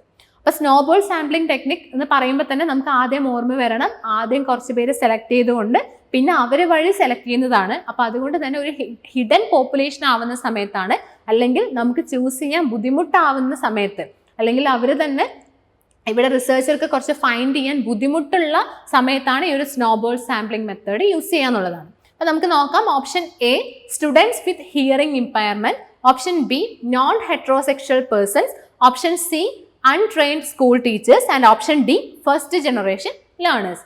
അപ്പൊ ഇത് കാണുന്ന സമയത്ത് തന്നെ നമുക്ക് ഈസി ആയിട്ട് ആൻസറിലോട്ട് എത്താനായിട്ട് സാധിക്കും. കാരണം ഫസ്റ്റ് 1 എന്ന് പറയുമ്പോൾ സ്റ്റുഡൻസ് വിത്ത് ഹിയറിംഗ് ഇമ്പയർമെന്റ് ആണ്. അപ്പൊ അവർക്ക് ഇപ്പൊ അവരെ സെലക്ട് ചെയ്യാന്ന് പറയുമ്പോൾ സാമ്പിളായിട്ട് സെലക്ട് ചെയ്യാൻ നമുക്ക് ഒരു ബുദ്ധിമുട്ടും വരുന്നില്ല. കാരണം ഒരു സ്പെഷ്യൽ സ്കൂൾ എടുക്കുന്ന സമയത്ത് അല്ലെങ്കിൽ ഒരു സാധാ സ്കൂൾ എടുക്കുന്ന സമയത്ത് അവിടെ ആർക്കൊക്കെയാണ് ഹിയറിംഗ് ഇമ്പയർമെന്റ്സ് ഉള്ളതെന്നുള്ളത് നമുക്ക് ഈസി ആയിട്ട് കണ്ടെത്താൻ പറ്റുന്നതാണ്. അപ്പൊ അതുകൊണ്ട് തന്നെ അവിടെ സ്നോബോൾ സാമ്പിളിംഗ് യൂസ് ചെയ്യേണ്ട ആവശ്യമില്ല. നെക്സ്റ്റ് 1 നോൺ ഹെട്രോസെക്ഷൽ പേഴ്സൺസ് ആണ്. അപ്പൊ നോൺ ഹെട്രോസെക്ഷൽ പേഴ്സൺ എന്ന് പറയുമ്പോൾ ആരും ഞാൻ ഹോമോസെക്ഷൽ ആണ് അല്ലെങ്കിൽ ബൈസെക്ഷൽ ആണെന്ന് ആരും എന്ത് ചെയ്യില്ല, പുറമേ വന്ന് പറയില്ല എന്നുള്ളതാണ്. അപ്പൊ ഇതാണ് ഈ ബി എന്നുള്ളൊരു ഓപ്ഷനാണ് ഇവിടെ സ്നോബോൾ സാമ്പിളിംഗ് ടെക്നിക് യൂസ് ചെയ്യേണ്ട ഒരു എക്സാമ്പിൾ എന്ന് പറയുന്നത്. കാരണം നോൺ ഹെട്രോസെക്ഷൽ പേഴ്സൺ എന്ന് പറയുമ്പോൾ ഇപ്പൊ എത്ര നോൺ ഹെട്രോസെക്ഷൽ പേഴ്സൺ അവർ വന്ന് പറയും ഇപ്പൊ ഞാൻ നോൺ ഹെട്രോസെക്ഷൽ ആണെന്നുള്ളത് പറയില്ല എന്നുള്ളതാണ്. അപ്പൊ അതുകൊണ്ട് തന്നെ ഇവിടെയാണ് സ്നോബോൾ സാമ്പിളിംഗ് ടെക്നിക്സ് യൂസ് ചെയ്യേണ്ട ഒരു എക്സാമ്പിൾ എന്ന് പറയുന്നത്. അടുത്തത് അൺട്രെയിൻഡ് സ്കൂൾ ടീച്ചേഴ്സ് ആണ്. അപ്പൊ അത് നമുക്ക് ഈസി ആയിട്ട് കണ്ടെത്താൻ പറ്റുന്ന കാര്യമാണ്. അതുപോലെ ഫസ്റ്റ് ജനറേഷൻ ലേണേഴ്സ് ഉള്ളതാണ്. അപ്പൊ അതും ഒരു മടിയും കൂടാതെ തന്നെ അവര് സാമ്പിൾ നമുക്ക് കിട്ടുന്നുള്ളതാണ്. അപ്പൊ അതുകൊണ്ട് തന്നെ here the correct option is option B. അപ്പൊ ഇങ്ങനത്തെ ക്വസ്റ്റ്യൻസ് ആണ് നമുക്ക് കൂടുതലായിട്ടും പോസിബിൾ, അതായത് ഈ രീതിയിലുള്ള ക്വസ്റ്റ്യൻസ് ആയിരിക്കും കൂടുതലായിട്ട് ചോദിക്കാൻ ചാൻസ് എന്നുള്ളതാണ്. അടുത്തത് ജൂൺ 2023 ചോദിച്ചൊരു ക്വസ്റ്റ്യൻ ആണ്, probability sampling is not characterised by. Okay, not എന്നുള്ളത് ഇവിടെ ഞാൻ അണ്ടർലൈൻ ചെയ്തത് എന്താണെന്ന് വെച്ചാൽ ചിലപ്പോൾ ധൃതിയിൽ നമ്മൾ എക്സാം അറ്റൻഡ് ചെയ്യുന്ന സമയത്ത് ക്വസ്റ്റ്യൻസ് നോക്കുന്ന സമയത്ത് പ്രോബബിലിറ്റി സാമ്പിളിംഗിന്റെ ക്യാരക്ടറിസ്റ്റിക്സും ഇവിടെ തന്നിട്ടുണ്ടാവും, ക്യാരക്ടറിസ്റ്റിക്സ് അല്ലാത്തതും തന്നിട്ടുണ്ടാവും. അപ്പൊ അതുകൊണ്ട് തന്നെ ഈ നോട്ട് എന്നുള്ള കാര്യം നമ്മൾ ശ്രദ്ധിക്കാതെ പോയാൽ ക്യാരക്ടറിസ്റ്റിക്സ് ഏതാന്നുള്ളൊരു ഓപ്ഷൻസും നമുക്ക് ഇവിടെ തന്നിട്ടുണ്ടാവും എന്നുള്ളതാണ് നമ്മുടെ കൂടുതൽ കൺഫ്യൂഷൻ ആക്കാനായിട്ട്. അപ്പൊ അതുകൊണ്ട് തന്നെ ക്വസ്റ്റ്യൻ നല്ല രീതിയിൽ വായിക്കുക എന്നുള്ളതാണ്. ഇവിടെ probability sampling is not characterised by എന്നുള്ള ക്വസ്റ്റ്യൻ ആണ് തന്നിരിക്കുന്നത്. എ ആയിട്ട് തന്നിട്ടുള്ളത് use of sampling frames, B clearly defined sample selection procedure, C impossibility of estimating sampling error and D biased selection of subjects. അപ്പൊ നമുക്ക് ഈസി ആയിട്ട് answer ചെയ്യാൻ പറ്റുന്ന കാര്യമാണ്. കാരണം probability sampling is not characterised by എന്ന് പറയുമ്പോൾ ഏറ്റവും എടുത്ത് പറയേണ്ട ഒരു കാര്യം ബയാസ്ഡ് സെലക്ഷൻ ഓഫ് സബ്ജക്ട്സ് എന്നുള്ളതാണ്. അപ്പൊ നമുക്കറിയാം പ്രോബബിലിറ്റി സാമ്പിളിംഗിൽ ആ ഒരു ബയാസ് വരാനുള്ള ചാൻസ് അവിടെ ഇല്ല. അപ്പൊ അതുകൊണ്ട് തന്നെ ബയാസ്ഡ് സെലക്ഷൻ ഓഫ് സബ്ജക്ട്സ് എന്നുള്ളത് പ്രോബബിലിറ്റി സാമ്പിളിംഗിൽ വരാത്തൊരു കാര്യമാണ്. ഞാൻ എപ്പോഴും പറയുന്നത് പോലെ തന്നെ ആദ്യം നമുക്ക് അത്രയും ഷുവർ ആയിട്ടുള്ള ഓപ്ഷൻ അവിടെ ഫിക്സ് ചെയ്ത് വെക്കുക, അത് നമ്മുടെ ഓപ്ഷനിൽ ഉണ്ടോ എന്നുള്ളത് നോക്കുക, എന്നിട്ട് ബാക്കിയുള്ളതിനെ ക്യാൻസൽ ചെയ്യാനായിട്ട് ശ്രമിക്കുക എന്നുള്ളതാണ്. അപ്പൊ ഇവിടെ ഡി ആണ് നമുക്ക് അത്രയും ഷുവർ ആയിട്ടുള്ള ഒരു കാര്യം. ഇപ്പൊ ഡി ആയിട്ടുള്ള ഓപ്ഷൻ ഇവിടെ വരുന്നത് option C and option D ആണ്. ബാക്കി എയിലും ബിയിലും ഇവിടെ ഡി എന്നുള്ളൊരു കാര്യം വരുന്നില്ല. അപ്പൊ അതുകൊണ്ട് എയും ബിയും നമുക്ക് ഈസി ആയിട്ട് എലിമിനേറ്റ് ചെയ്യാം. ബാക്കി രണ്ട് options option C and option D ആണ്. പിന്നെ നമുക്ക് നോക്കുന്ന സമയത്ത് എ ആണോ സി ആണോ ഈ ഒരു പ്രോബബിലിറ്റി സാമ്പിളിംഗ് അല്ലാത്തെന്നുള്ളത് നോക്കാം. ഇവിടെ എ ആയിട്ട് പറഞ്ഞിട്ടുള്ളത് യൂസ് ഓഫ് സാമ്പിളിംഗ് ഫ്രെയിംസ് എന്നുള്ളതാണ്. സി ആയിട്ട് പറഞ്ഞിട്ടുള്ളത് impossibility of estimating sampling error എന്നുള്ളതാണ്.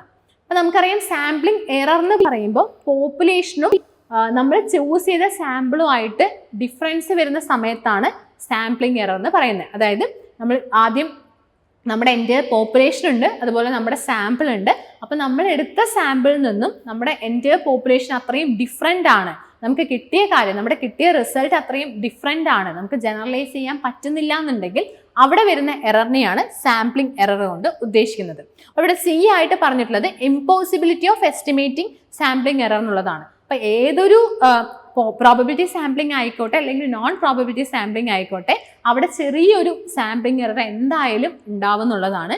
അപ്പോൾ അതുകൊണ്ട് തന്നെ impossibility of estimating sampling error എന്നുള്ളത് അവിടെ തെറ്റായിട്ടുള്ള കാര്യമാണ്. കാരണം ഇമ്പോസിബിലിറ്റി എന്ന് പറയുമ്പോൾ ഒരിക്കലും പോസിബിൾ അല്ല എന്നുള്ള കാര്യം നമുക്ക് പറയാനായിട്ട് പറ്റില്ല. ഏത് രീതിയിൽ നമ്മൾ ചൂസ് ചെയ്താലും, അതായത് പ്രോബബിലിറ്റി സാമ്പിളിംഗ് മെത്തേഡ് ആണെങ്കിലും നോൺ പ്രോബബിലിറ്റി സാമ്പിളിംഗ് മെത്തേഡ് ആണെങ്കിലും അവിടെ ചെറിയൊരു സാമ്പിളിംഗ് എറർ വരും. പക്ഷേ പ്രോബബിലിറ്റി സാമ്പിളിങ്ങിനെ സംബന്ധിച്ചിടത്തോളം അവിടെ സാമ്പിളിംഗ് എറർ എന്തായിരിക്കും, കുറച്ചുകൂടെ കുറവായിരിക്കുന്നേ ഉള്ളൂ. ഇപ്പം ഇമ്പോസിബിലിറ്റി എന്നുള്ള കാര്യം അവിടെ വരുന്നില്ല. അപ്പോൾ അതുകൊണ്ട് ഇവിടെ തെറ്റായിട്ടുള്ള ഒരു കാര്യം എന്ന് പറയുന്നത് സി ആയിട്ടുള്ള സ്റ്റേറ്റ്മെന്റ് ആണ്. So here the correct answer is option C and D only. Okay. അടുത്തത് ഡിസംബർ 2021 ജൂൺ 2022 ചോദിച്ചൊരു ക്വസ്റ്റൻ ആണ്. A method of sampling that ensures the proportional representation of all sections of a population is technically called. Okay, ഒന്നുകൂടെ നോക്കാം. A method of sampling that ensures the proportional representation of all sections of the population is technically called എന്നാണ് പറഞ്ഞത്. അതായത് പോപ്പുലേഷനിലുള്ള എല്ലാ ഗ്രൂപ്പിൽ നിന്നും select ചെയ്യുന്ന സാമ്പിളിനെ പറയുന്ന പേര് എന്താന്നുള്ളതാണ്. Option A quota sampling, option B systematic sampling, option C snowball sampling and option D stratified sampling. അപ്പോൾ നമുക്കറിയാം സ്ട്രാറ്റിഫൈഡ് സാമ്പിളിംഗിലാണ് ഓരോ ഗ്രൂപ്പായി തിരിച്ചുകൊണ്ട് ആ ഓരോ ഗ്രൂപ്പിൽ നിന്ന് നമ്മൾ എന്ത് ചെയ്യുന്ന സാമ്പിൾസ് സെലക്ട് ചെയ്യുന്നത്. So here the correct answer is option D. അപ്പം ഞാൻ ഇത്രയും സ്പീഡായിട്ട് പറയുന്നത് നമ്മൾ ഓൾറെഡി ഓരോ സാമ്പിളിങ്ങിനെ കുറിച്ചും ഡിസ്കസ് ചെയ്ത സമയത്ത് അത്രയും ഡീറ്റെയിൽ ആയിട്ട് പറഞ്ഞിട്ടുണ്ടായിരുന്നു. അപ്പോൾ അതുകൊണ്ട് തന്നെ അതിനുശേഷം ഈ ഒരു ക്വസ്റ്റ്യൻസ് കാണുന്നവർക്ക് ഈസി ആയിട്ട് ആൻസർ ചെയ്യാൻ പറ്റുന്നുള്ളതാണ്. ഓക്കെ, ഡിസംബർ 2021 ജൂൺ 2022 അഗെയിൻ ആ ഒരു ഷിഫ്റ്റിൽ തന്നെ ചോദിച്ചൊരു കാര്യമാണ്. Which of the following decisions will tend to decrease sampling error. അപ്പോൾ സാമ്പിളിംഗ് എറർ കുറയ്ക്കണം എന്നുണ്ടെങ്കിൽ നമ്മൾ എന്താണ് ചെയ്യേണ്ടതെന്നുള്ളതാണ്. അപ്പം നമ്മൾ ഓൾറെഡി പറഞ്ഞ സാമ്പിളിംഗ് എറർ എന്ന് പറയുന്നത് പോപ്പുലേഷനും നമ്മൾ ചൂസ് ചെയ്ത സാമ്പിളും തമ്മിലുള്ള ആ ഒരു ഡിഫറൻസിനെയാണ് പറയുന്നത്. അപ്പോൾ ആ ഒരു സാമ്പിളിംഗ് എറർ കുറയ്ക്കണം എന്നുണ്ടെങ്കിൽ ഏത് മെത്തേഡാണ് ചൂസ് ചെയ്യേണ്ടത് എന്നുള്ളതാണ്. Obtaining representative sample, decreasing the sample size, homogeneous grouping of individuals, possibility of reduction of the sample size. ഞാനൊരു എക്സാമ്പിൾ പറയാം. അതായത് ഒരു സ്കൂളിലുള്ള സ്റ്റുഡൻസിന്, ഒരു സ്കൂളിലുള്ള എൻ്റെ സ്റ്റുഡൻസിനെ വെച്ചിട്ടാണ് ഒരു റിസർച്ച് നടത്തണമെന്ന് വിചാരിക്കാം. അപ്പോൾ ആ ഒരു എൻ്റെ സ്റ്റുഡൻസ് എടുക്കുക എന്നുള്ളത് നമുക്ക് പോസിബിൾ അല്ല. അപ്പം അതുകൊണ്ട് തന്നെ ഒരു സാമ്പിളായിട്ട് നമ്മൾ സെലക്ട് ചെയ്യില്ലേ, അതാണ് നമ്മൾ ഇത്രയും നേരം പറഞ്ഞുകൊണ്ടിരുന്നത്. പക്ഷെ ആ സാമ്പിളായിട്ട് സെലക്ട് ചെയ്യുന്ന ആ സാമ്പിൾ സൈസ് വളരെ കുറവാണെന്ന് വിചാരിക്കാം. അതായത് ഒരു 10 സ്റ്റുഡൻസിന് മാത്രമാണ് ഈ ഒരു സ്റ്റഡി ചെയ്യാനായിട്ട്, ഒരു 10 സ്റ്റുഡൻസിന് മാത്രമാണ് നമ്മൾ സെലക്ട് ചെയ്യുന്നത് വിചാരിക്കാം. അപ്പോൾ ആ 10 സ്റ്റുഡൻസിനെ മാത്രം സെലക്ട് ചെയ്തത് കൊണ്ട് അത് പോപ്പുലേഷൻ്റെ ഒരു റെപ്രസെൻറ്റേറ്റീവ് ആവില്ല എന്നുള്ളതാണ് ഇവിടെ പറയുന്നത്. കാരണം സാമ്പിളിന്റെ സൈസ് കൂടുമ്പോഴാണ് എന്ത് ചെയ്യാനായിട്ട് പറ്റുക, ആ ഒരു പോപ്പുലേഷനെ അത് റെപ്രസെൻറ്റേറ്റ് ചെയ്യുന്നു എന്നുള്ളത് നമുക്ക് പറയാനായിട്ട് സാധിക്കാം. അതുപോലെ നമുക്ക് കിട്ടുന്ന ആ ഒരു റിസൾട്ട് ജനറലൈസ് ചെയ്യാനും നമുക്ക് സാധിക്കുള്ളൂ എന്നുള്ളതാണ്. അപ്പോൾ ആ ഒരു സാമ്പിൾ സൈസ് കൂടിയാൽ മാത്രമേ നമുക്ക് നല്ല രീതിയിലുള്ളൊരു റിസൾട്ട് നമുക്ക് കിട്ടുള്ളൂ, അത് പോപ്പുലേഷനെ റെപ്രസെൻറ്റേറ്റ് ചെയ്യുന്നു എന്നുള്ള കാര്യം നമുക്ക് പറയാനായിട്ട് സാധിക്കുള്ളൂ. അതുപോലെ തന്നെ ആ ചൂസ് ചെയ്യുന്ന ഒരു സാമ്പിൾ എന്ന് പറയുന്നത് ഹെട്രോജീനിയസ് ആയിരിക്കണം. ഹെട്രോജീനിയസ് എന്ന് പറയുമ്പോൾ ഒരേ ക്യാരക്ടറിസ്റ്റിക്സ് ഉള്ള കുറച്ച് സ്റ്റുഡൻസിനെ മാത്രം നമ്മൾ സെലക്ട് ചെയ്തെന്ന് വെച്ചാൽ ആ ഒരു നമ്മൾ ഉദ്ദേശിച്ച ഒരു റിസൾട്ട് നമുക്ക് കിട്ടണമെന്നില്ല. അപ്പോൾ ആ ഒരു പോപ്പുലേഷൻ നമുക്കറിയാം, പോപ്പുലേഷൻ എന്ന് പറയുമ്പോൾ ഒരു ഹെട്രോജീനിയസ് ആയിട്ടുള്ള ഒരു പോപ്പുലേഷൻ ആയിരിക്കും ഏതൊരു കാര്യം എടുക്കുകയാണെന്നുണ്ടെങ്കിലും. ഇപ്പോൾ സ്റ്റുഡൻസ് എല്ലാം, ആനിമൽസ് ആണെങ്കിലും ബേർഡ്സ് ആണെങ്കിലും എന്തൊരു കാര്യം നമ്മൾ സ്റ്റഡി ആയിട്ട് എടുക്കുകയാണെന്നുണ്ടെങ്കിലും ഹെട്രോജീനിയസ് ആയിരിക്കും. അതായത് എല്ലാവരും എൻ്റെയിൽ ഡിഫറെൻ്റ് ആയിരിക്കും. അപ്പോൾ അതുകൊണ്ട് തന്നെ അങ്ങനെ ഡിഫറെൻ്റ് ആയിട്ടുള്ള കുറച്ച് പേര് സെലക്ട് ചെയ്താൽ മാത്രമേ അത് പോപ്പുലേഷനെ റെപ്രസെൻറ്റേറ്റ് ചെയ്യുന്നു എന്നുള്ളത് നമുക്ക് പറയാനായിട്ട് പറ്റുള്ളൂ എന്നുള്ളതാണ്. അപ്പോൾ ഇവിടെ സാമ്പിളിംഗ് എറർ ഡിക്രീസ് ചെയ്യുന്ന മെത്തേഡ് അല്ലെങ്കിൽ ആ ഒരു ഡിസിഷൻ ഏതാന്നുള്ളതാണ് ഇവിടെ പറയുന്നത്. Option A obtaining the representative sample, option B decreasing the sample size, option C homogeneous grouping of individuals and option D possibility of reduction of the sample size. അപ്പോൾ ഇതിൽ നമുക്ക് easy ആയിട്ട് മനസ്സിലാക്കാനായിട്ട് പറ്റും. ഇവിടെ ഓപ്ഷൻ ബി എന്ന് പറയുന്നത് decreasing the sample size ആണ്. അപ്പോൾ സാമ്പിൾ സൈസ് കുറച്ചത് കൊണ്ട് ഒരിക്കലും സാമ്പിളിംഗ് എറർ എന്ത് ചെയ്യില്ല, കുറയില്ല. അതുപോലെ തന്നെ possibility of reduction of the sample size അതും സെയിം ആണ്, സാമ്പിൾ സൈസ് കുറയ്ക്കുക എന്നുള്ളതാണ്. അപ്പൊ അതും ഇവിടെ തെറ്റായിട്ടുള്ള കാര്യമാണ്.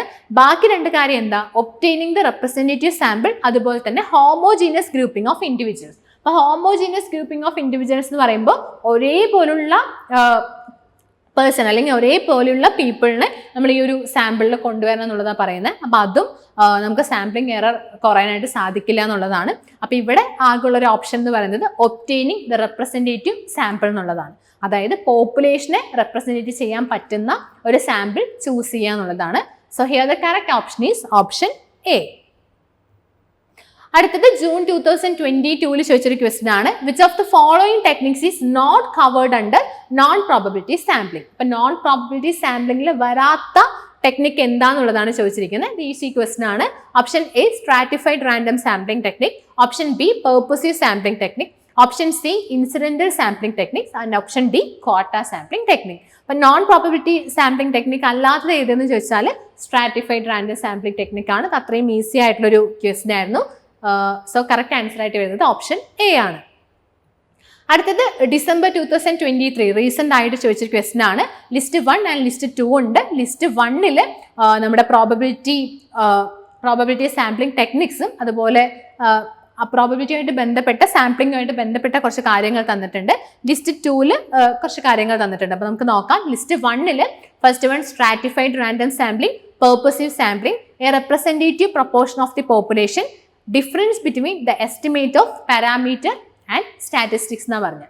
അപ്പോൾ difference between estimate of parameter and statistics എന്ന് പറയുമ്പോൾ എസ്റ്റിമേറ്റ് ഓഫ് പാരാമീറ്റർ എന്ന് പറയുന്നത് അവിടെ പോപ്പുലേഷനെയാണ് ഉദ്ദേശിക്കുന്നത്.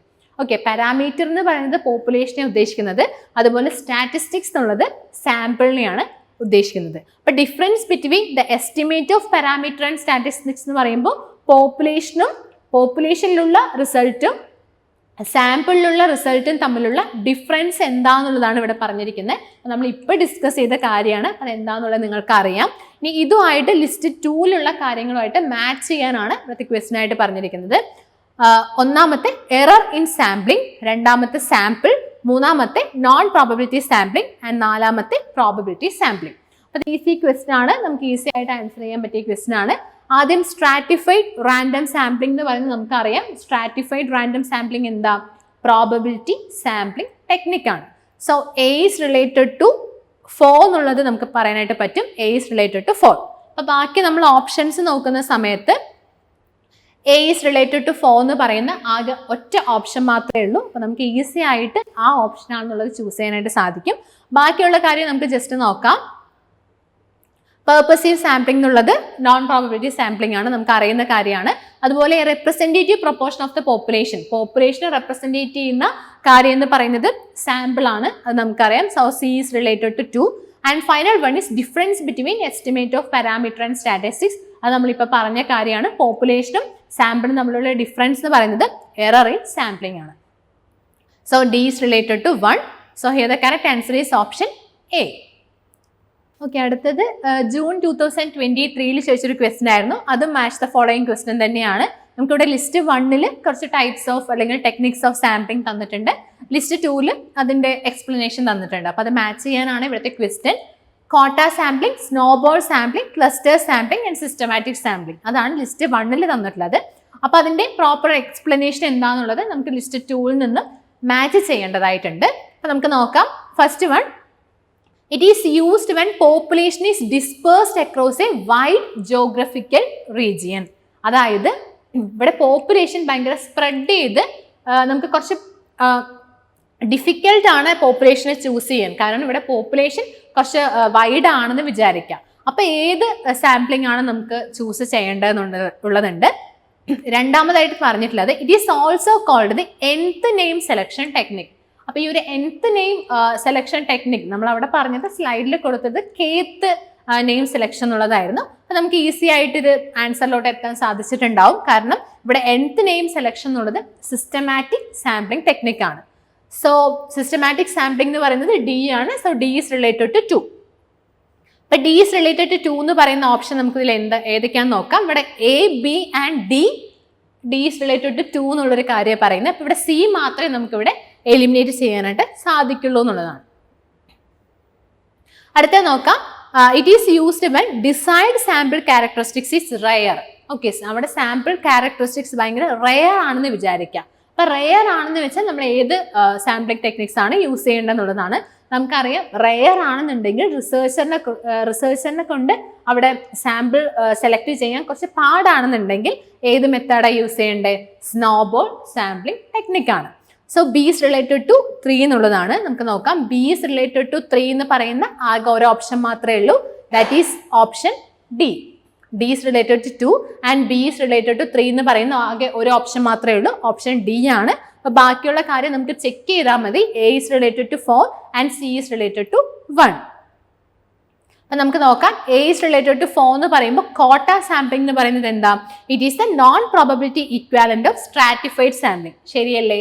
കാരണം കോട്ട സാമ്പിളിംഗ് എന്ന് പറയുന്നത് it is similar to stratified sampling and also it is not randomly selected എന്നുള്ളതാണ്. So quota sampling is related to option 4 and final one cluster sampling എന്നുള്ളതാണ്. അപ്പൊ cluster sampling is related to C is related to 1 എന്നുള്ളതാണ്. അതായത് it is used when population is dispersed across a wide geographic region. അതായത് wide ആവുന്ന സമയത്ത് നമ്മൾ ഓരോ cluster ആക്കി തിരിക്കുന്നു. അതിൽ ഒരു ക്ലസ്റ്ററിനെ നമ്മൾ ചൂസ് ചെയ്യുന്നു എന്നുള്ളതാണ്. അപ്പൊ ഇവിടെ കറക്റ്റ് ആൻസർ ആയിട്ട് വരുന്നത് ഓപ്ഷൻ D ആണ്. ഓക്കെ, അപ്പൊ ഇത്രയും ക്വസ്റ്റ്യൻസ് നമുക്ക് ഈ ഒരു സെഷനിൽ ചോദിച്ചിട്ടുണ്ട് എന്നുള്ളതാണ്. അല്ലെങ്കിൽ ഈ ഒരു സ്പെസിഫിക് ഏരിയയിൽ നിന്നും ഇത്രയും ക്വസ്റ്റ്യൻസ് പ്രീവിയസ് ഇയറിൽ ചോദിച്ചിട്ടുണ്ടെന്ന് പറയുമ്പോൾ അത്രയും ഇമ്പോർട്ടൻ്റ് ആണ് ഈ സാമ്പിളിംഗ് ടെക്നിക് അല്ലെങ്കിൽ ടെക്നിക്സ് ഓഫ് സാമ്പിളിംഗ് എന്ന് പറയുന്നത്. അപ്പൊ അതുകൊണ്ട് തന്നെ സ്കിപ്പ് ചെയ്യാതെ തന്നെ ഈ ഒരു ഏരിയ പഠിക്കാനായിട്ട് ശ്രമിക്കുക എന്നുള്ളതാണ്. അതുപോലെ തന്നെ പഠിക്കുന്ന സമയത്ത് എക്സാമ്പിൾ വെച്ചുകൊണ്ട് തന്നെ പഠിക്കണം. കാരണം ഈ ഒരു ക്വസ്റ്റ്യൻസ് നോക്കുന്ന സമയത്ത് നിങ്ങൾക്ക് മനസ്സിലായിട്ടുണ്ടാവും ഡയറക്റ്റ് ആയിട്ട് ഒരിക്കലും ക്വസ്റ്റ്യൻസ് വരില്ല. ഇതുപോലെ എക്സാമ്പിൾസ് വെച്ചുകൊണ്ട് അല്ലെങ്കിൽ എക്സ്പ്ലനേഷൻസ് വെച്ചുകൊണ്ടായിരിക്കും ഓരോ ക്വസ്റ്റ്യൻസ് ചോദിക്കുക എന്നുള്ളതാണ്. അപ്പോൾ അതുകൊണ്ട് തന്നെ ഓരോ സാമ്പിളിംഗ് ടെക്നിക്സ് പഠിക്കുമ്പോഴും അത്രയും ഡീറ്റെയിൽ ആയിട്ട് എക്സാമ്പിൾസ് വെച്ചുകൊണ്ട് തന്നെ പഠിക്കുക എന്നുള്ളതാണ്. അപ്പോൾ സ്കിപ്പ് ചെയ്യാതെ തന്നെ പഠിക്കാനായിട്ട് ശ്രമിക്കുക എന്നുള്ളതാണ്. Okay, thank you.